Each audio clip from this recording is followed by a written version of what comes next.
പുൽവാമ ഭീകരാക്രമണത്തിന്റെ ആസൂത്രണത്തിൽ പങ്കുണ്ട് എന്ന് പരസ്യമായി സമ്മതിച്ചിരിക്കുന്നു പാകിസ്ഥാൻ. തന്ത്രപരമായ മിടുക്ക് എന്നാണ് ഭാരതത്തിനെതിരായ ഭീകരാക്രമണത്തെ സ്വയം വിശേഷിപ്പിച്ചിരിക്കുന്നത്. 40 അർദ്ധ സൈനികരുടെ ജീവനെടുത്ത ആക്രമണത്തിൽ പങ്കില്ല എന്നായിരുന്നു പാകിസ്ഥാൻ ഇത്രയും കാലം പറഞ്ഞിരുന്നത്.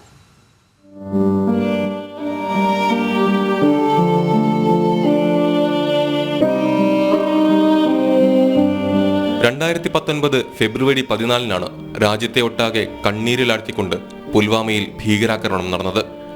ഭാരത മണ്ണിന് കാവലായിരുന്ന 40 ധീര ജവാന്മാരെയാണ് അന്ന് നമുക്ക് നഷ്ടമായത്. പാക് ഭീകര സംഘടനയായ ജെയ്ഷെ മുഹമ്മദ് ആയിരുന്നു അന്ന് ആക്രമണം നടത്തിയത്. ഭീകരാക്രമണത്തിന് പിന്നിൽ പാകിസ്ഥാനാണെന്ന് ഭാരതം അന്നു മുതൽ പലയാവർത്തി പറഞ്ഞെങ്കിലും പാകിസ്ഥാൻ നിഷേധിക്കുകയാണ് ചെയ്തിരുന്നത്. എന്നാൽ പഹൽഗ്രാം ഭീകരാക്രമണത്തിൽ ശക്തമായ തിരിച്ചടി നേരിട്ടതിന് പിന്നാലെ പുൽവാമയിലെ പാക് പങ്ക് പുറത്തു വന്നിരിക്കുകയാണ്. ആക്രമണത്തിന് പിന്നിൽ തങ്ങളാണെന്ന് Pakistan air vice marshal Aurangzeb Muhammad പരസ്യമായി സമ്മതിച്ചു. ഭീകരാക്രമണം തങ്ങളുടെ മിടുക്കാണെന്നാണ് സൈനിക ഉദ്യോഗസ്ഥന്റെ പരാമർശം. Pakistan's airspace, Pakistan's land, Pakistan's ADIZ and territorial waters, there's no compromise. There's no compromise. Pakistan's people, when they are threatened, their loss of life, loss of material, it cannot go unnoticed, cannot go like that. We owe it to our nation.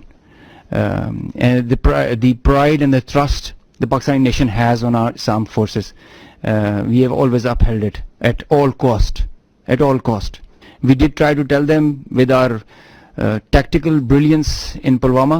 Now we showed them our operational prowess and strategic guile and guide, and I think they should take heed. This is the best we can. ഭാരതവും പാകിസ്ഥാനും തമ്മിലുള്ള വെടിനിർത്തൽ ധാരണയ്ക്ക് മുൻപ് വെള്ളിയാഴ്ച നടത്തിയ വാർത്താ സമ്മേളനത്തിലാണ് air vice മാർഷലിന്റെ പ്രസ്താവന.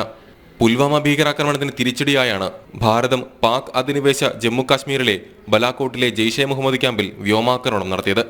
ജെയ്ഷെ മുഹമ്മദിന്റെ ഏറ്റവും വലിയ ഭീകര പരിശീലന ക്യാമ്പായിരുന്നു അത്. അന്താരാഷ്ട്ര തലത്തിൽ പാകിസ്ഥാൻ വൻ വിമർശനം നേരിട്ട സംഭവം കൂടിയായിരുന്നു പുൽവാമ ഭീകരാക്രമണം.